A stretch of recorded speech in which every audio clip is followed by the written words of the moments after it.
안녕하십니까. 오늘 하나님의 말씀은 창세기 17장 19절 하나님이 가라사대 아니라. 오늘 설교 제목은 아니다입니다.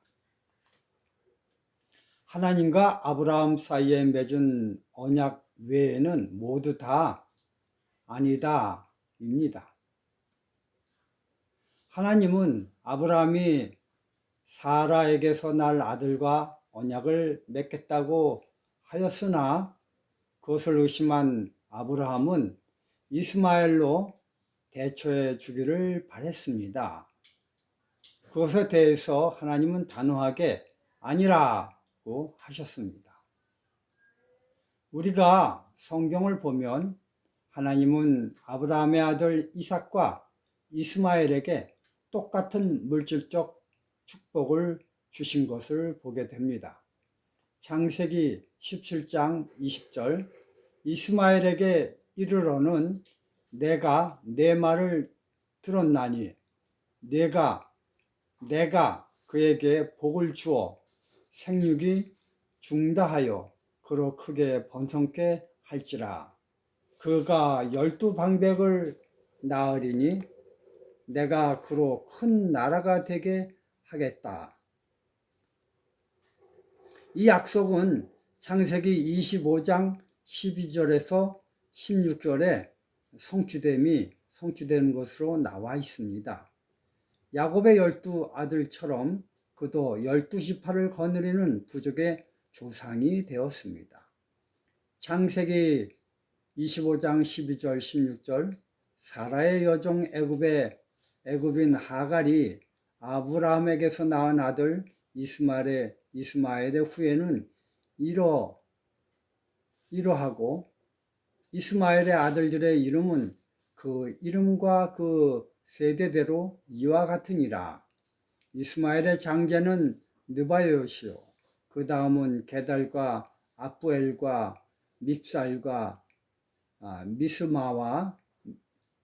미스마와 두마와 마사와 하닷과 데마와 어둘과 나비스와 게드마니 이들은 이스마엘의 아들들이요 그 촌과 부락대로 된 이름이며 그 족속대로는 12방백이었더라.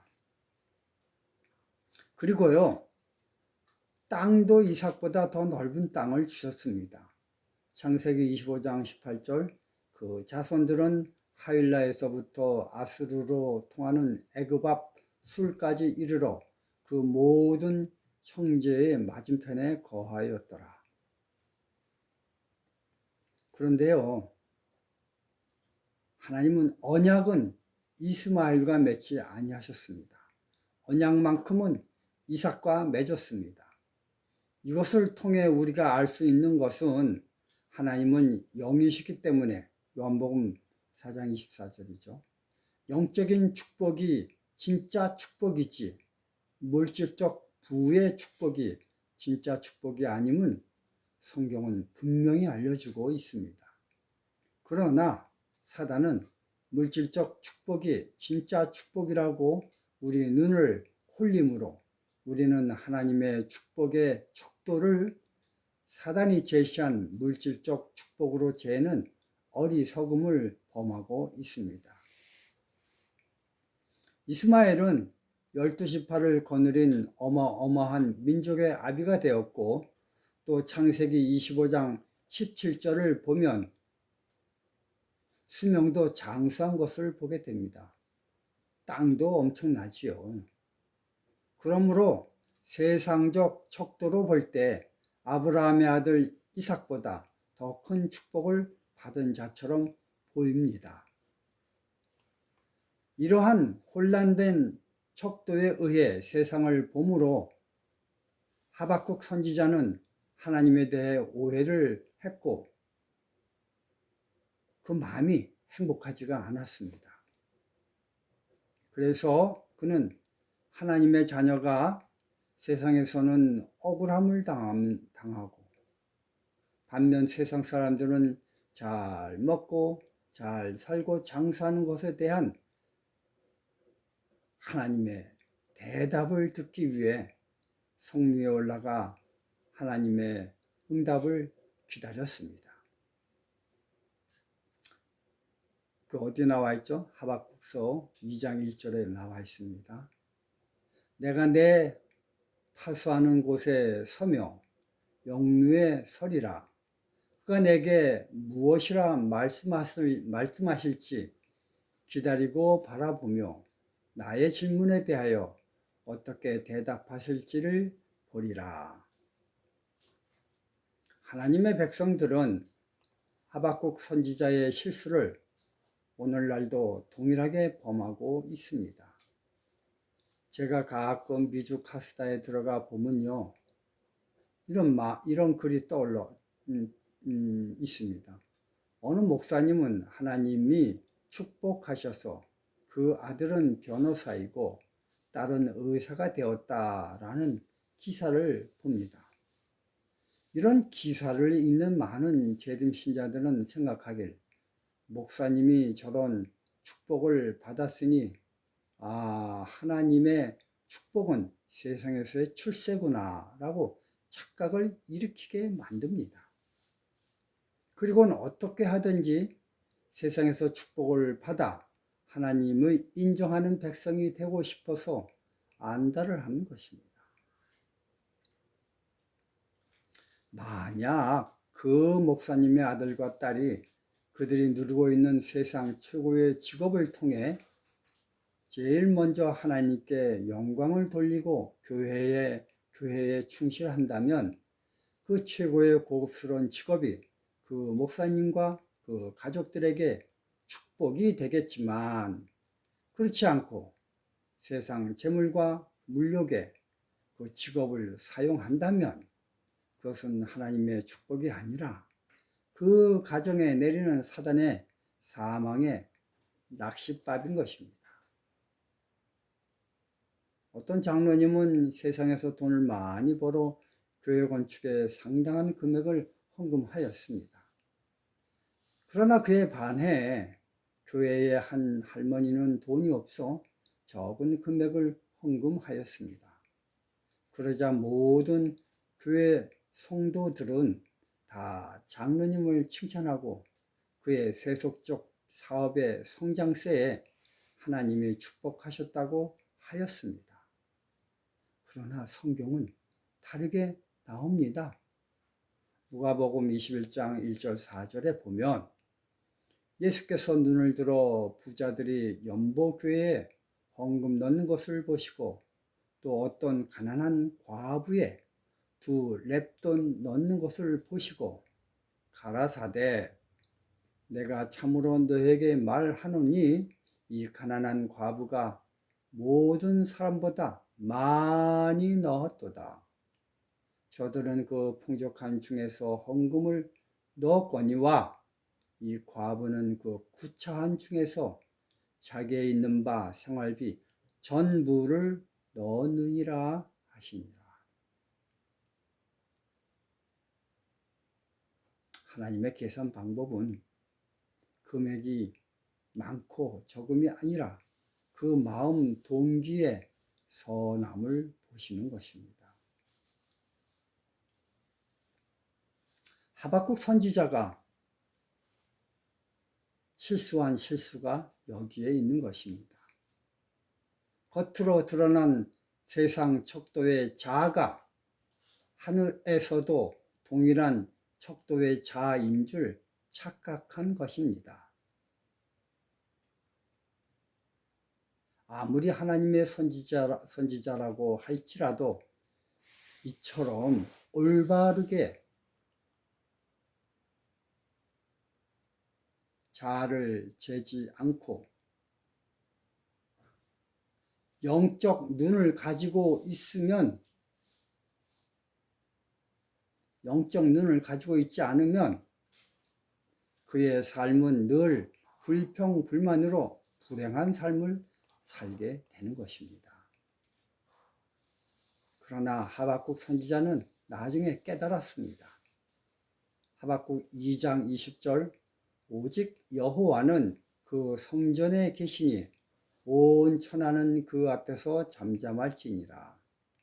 그가 성전에 들어감으로 인해 세상 잣대와 하나님의 잣대가 틀림을 발견하게 되었습니다.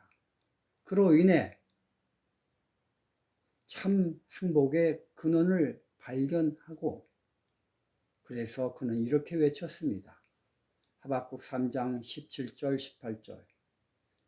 비록 무화과 나무가 무성치 못하며 포도나무에 열매가 없으며 감람나무에 소출이 없으며 밭에 작물이 없으며 우리의 양이 없으며 외양간에 소가 없을지라도 나는 여호와를 인하여 즐거워하며 나의 구원의 하나님을 인하여 기뻐하리로다.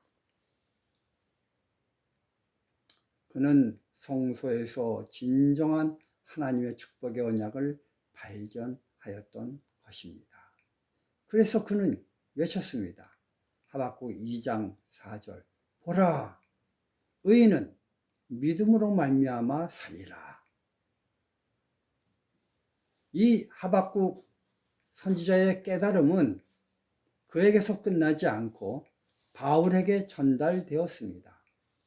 그래서 그는 로마서를 쓰면서 이 말씀을 인용하였습니다. 로마서 1장 17절. 복음에는 하나님의 의가 나타나서 믿음으로 믿음에 이르게 하나니 기록된 바, 여기서 기록된 바는 하박국서죠. 오직 의인은 믿음으로 말미암아 살리라 함과 같으니라. 이러한 정신이 시간이 많이 흐른 후에도 마틴 루터에 의해 전달되어 그는 1517년 종교개혁을 일으킬 때 이 로마서 1장 17절 위에, 이 바탕 위에 그의 개혁 정신을 세웠습니다. 그러므로 그에 인해 프로테스탄트들은 이 정신 위에 그들의 신앙 기초를 놓았습니다.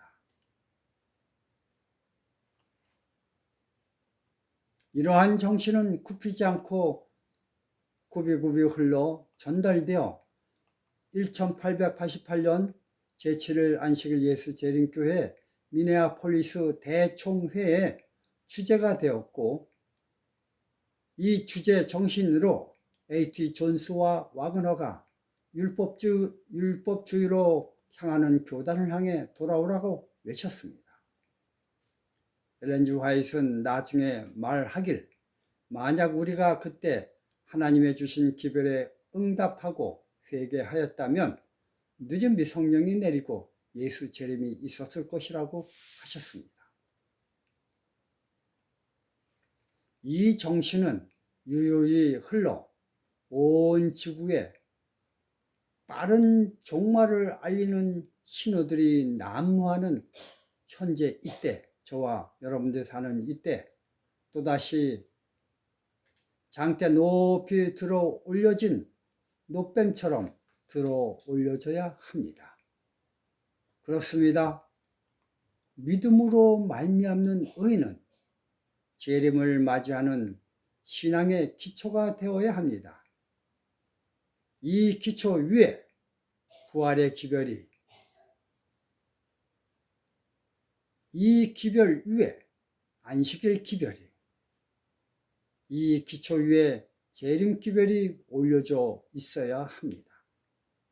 십자가는 하나님을 믿는 백성들의 깃발입니다. 정말 그렇습니다. 아무리 이스마엘에게 엄청난 세상 물질적 축복을 주었을지라도 그건 아니다입니다. 오직 하나님은 이삭에게만 언약을 맺었습니다. 중요한 것은 십자가를 상징하는 언약입니다. 절대 세상 재물과 권력과 명예가 아닌 것입니다. 속지 말기 바랍니다. 착각하지 말기 바랍니다. 또렷이 눈을 뜨고 영적인 것을 구별을 해야 됩니다. 오늘 아침도 하나님은 우리를 향해 아브라함에게 하신 것처럼 아니다 라고 말씀하고 계십니다.